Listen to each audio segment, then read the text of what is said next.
What is good, YouTube? It is your boy LTReacts back with another video for me, and today we are going to be reacting to a little movie recap. A woman gets kidnapped but has a deep dark secret.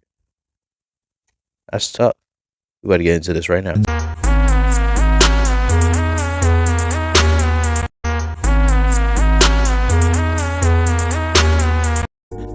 Real quick, before this video starts, let's make sure you go to the channel, subscribe to the channel, make sure you got your post notifications on. Also, go back to all the recent videos so you can see uploads like this and gaming videos and more. You know, just have a lot of fun content on here. We're trying to get those views up, trying to get those subs up. So, like I always say, peace, we good, we gone. Let's get this video started.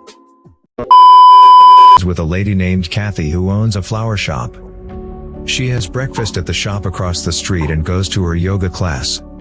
She doesn't realize, but she is being stalked by a man called Lewis. While Kathy is in class, Lewis is seen waiting outside. He checks her car and then takes out some supplies from the boot of his car and puts them on the passenger seat. Kathy leaves the yoga center walking through the parking lot ready to go home when Lewis catches up to her. He pulls a plastic bag over her head and pushes her to the ground. What the fuck? Kathy fights back and screams for help. The person nearby is wearing headphones and can't hear her cries for help. Lewis grabs Kathy again and tells her he will terminate her if she makes another sound. He closes her mouth with the tape and binds her wrists and ankles. He then picks her up and puts her in the trunk of his car. When he arrives home, the garage door is stuck midway and Lewis uses a broom to hold the door up. Lewis drags Kathy to the small room inside, 10 by 10 in size. The room is soundproof and hidden behind a fake wall. A small table and vase on top are placed in front of the hidden room. While Kathy struggles, Lewis prepares food in the kitchen. He then goes to his car and fetches Kathy's handbag. Lewis tells her the walls are soundproof, so it is no use screaming. He tells her that he will take off the tape if she complies, and she nods in agreement. When Lewis takes the tape off Kathy's mouth, she starts screaming and he leaves her. He goes to his office and checks his computer, making sure everything is being recorded in the cellar. Lewis starts to clean up the floor while Kathy struggles to get free. She notices an air vent with light shining through. She tries to get as close as possible and starts screaming. Unfortunately for Kathy, the house is in a secluded area and no one can hear her. Lewis is listening to an old news recording about a case being reopened after they discovered the unnatural deaths of 3 people. He loads his gun and enters the cellar again. She asks him not to hurt her and tells him that she can give him money from the savings she has. He is surprised that she has that sort of money, but tells her he is not interested and wants to know her name. She tells him Kathy Newland and he suddenly leaves. He checks her bag but finds nothing of interest, switching on the television to watch old news reports again. The news reporter says there was insufficient proof over the nature of the deaths and they are now closing the case. The families are not satisfied with the result and say they will fight the decision. Lewis then finishes up cooking and sets the table. Meanwhile, Kathy struggles and manages to get her bound hands out in front of her. Lewis goes to fetch Kathy for lunch, and as he enters the room, Kathy hurls her body at him, knocking Lewis over. She manages to get out of the cellar and she takes the vase and hits him with it. She crawls to Lewis's office and tries to call the police on the landline. Unlucky for her, Lewis shows up and blasts the phone off the table. I was about to say that. I'm like, yo, listen, he about to pull up the paperweight and hit him in the face, leaving him dazed. She gets to the kitchen and finds her handbag, rummaging through it for her phone, but the phone has no signal. She searches for a knife to cut the zip ties binding her ankles. She frantically checks the doors to the house to try and escape, but suddenly, Lewis arrives. She shouts at him, asking what he wants and how he knows what she does. Strangely, Lewis does not reply but asks Kathy to join him for lunch. You don't find that suspicious? You don't find that suspicious? You don't find that suspicious? He asks her once again what her name is while eating. Kathy replies with the same name, Kathy Newland. Lewis reminds her if he wanted to get rid of her by now, he could have done it already. Again, Lewis asks Kathy what her name is. What's her real name? Kathy Newland, and this time, Lewis gets angry, throwing his plate at her.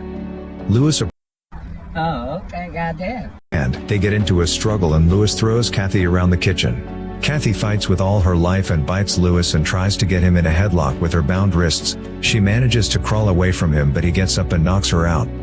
He then Well, takes her damn. back down to the cellar. He just abusing Lewis her. is injured and he cleans himself up and takes a shower. Afterwards, he finishes his lunch in front of the television watching recordings about the Charleston 3. A case where 3 patients died under mysterious circumstances at the All Angels Hospital in Charleston. Next, we see Kathy taking out a hidden phone to see if there is a signal.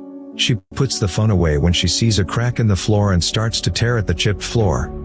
Lewis again enters and asks Kathy personal questions. She answers all his questions, but when she is finished, he tells her that he knows that she is lying to him and he has been watching her for months. He keeps pushing her to tell him the truth. When he shoots the wall next to her, that's when she gets scared and starts telling him truth. Her real name is Natalie Ann Steven. She grew up with her twin sister Kathy, who committed suicide. So she was lying. She was going under a false name this whole time. We fucking got him. Is she the one that committed the crime? And when her father, a doctor, left them for a cheerleader. Natalie did not give up and studied to become a nurse like her mother. Lewis asks her if she is curious about why he kidnapped her, but adds she probably knows already before leaving. Lewis goes back to watching old family videos while Natalie works on the floor again. She sees it is not working and tries her phone again. What does she do to him? Checking for any signal close to the air vent. She gets a lucky break and dials 911, but the connection is poor due to the bad signal. Meanwhile, Lewis sees a cell phone in the video he is watching, and it dawns on him that Natalie must have took her cell phone with her to the cellar. He runs down and sees Natalie trying to hide the phone. He grabs and smashes it up. He questions her again and Natalie admits she worked at All Angels Hospital. Lewis asks about the patients who mysteriously died under her watch. That's when it is revealed that one of the patients that dies was his wife Alana. Natalie explains that there was a trial and all the nurses were cleared of any negligent charges. She tells him she only... So he thinks she's... I really don't understand this. Like, what is he implying? What is he implying right now? Like, what did he think she did? Or what does she do?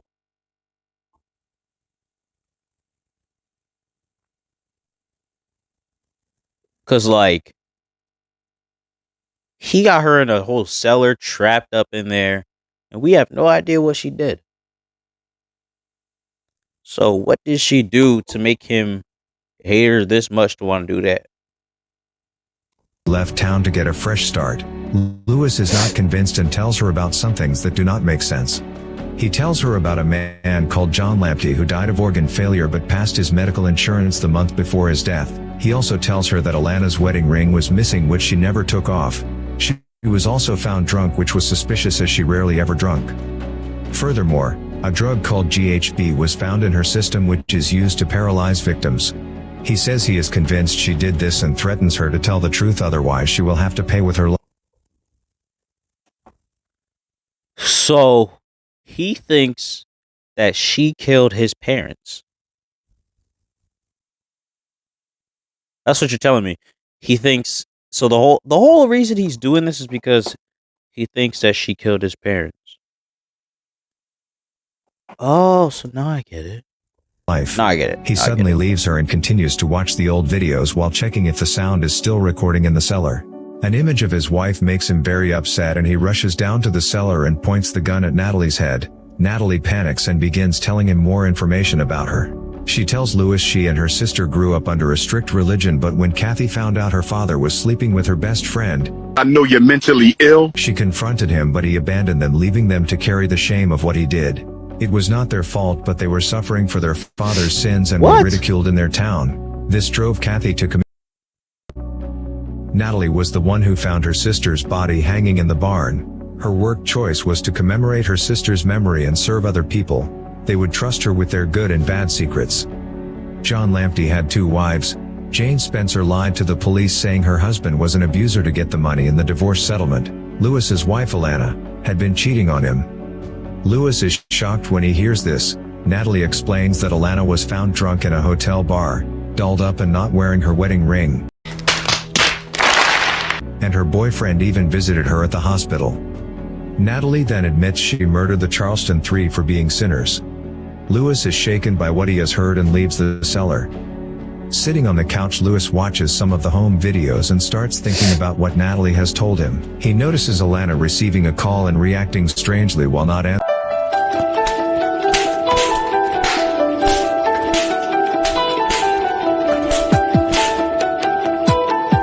answering. Louis starts to break the furniture in his house while having an emotional breakdown as he screams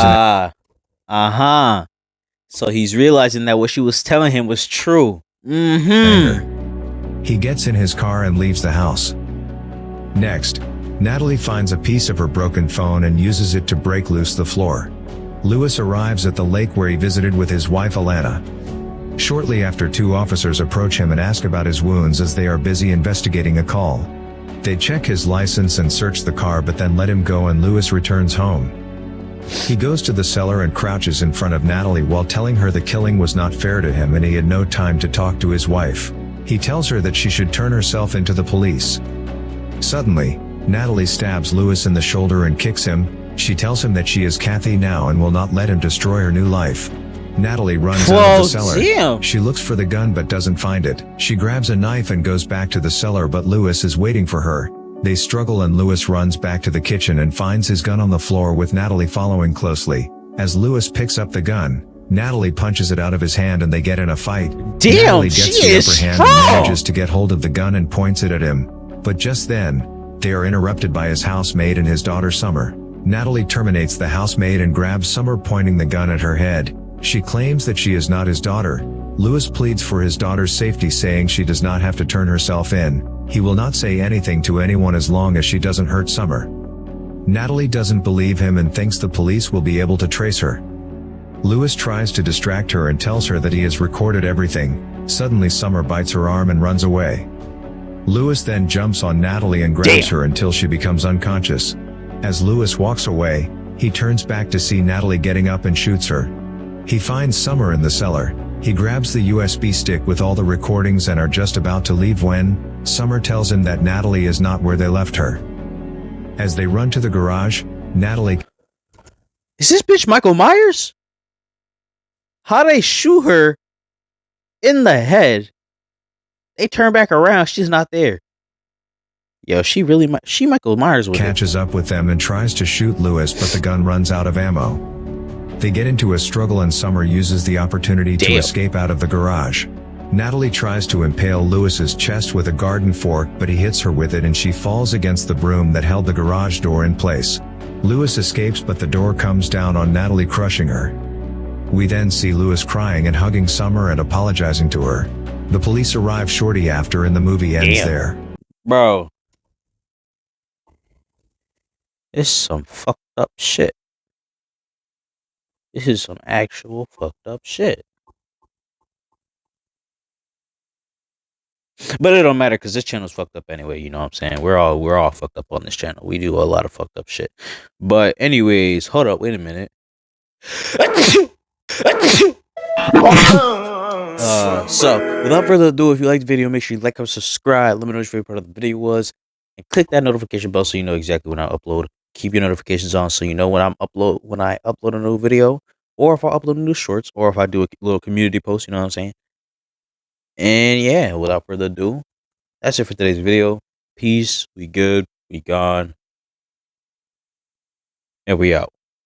Like a snitch, no thoughts, no stamps, new hoes, 10 toes, new guac, new bands, new wig, new chicks, new kicks, Jackie Chan, as she play. Bad bitch, no bag, I just hit another lick and she be counting in my rest.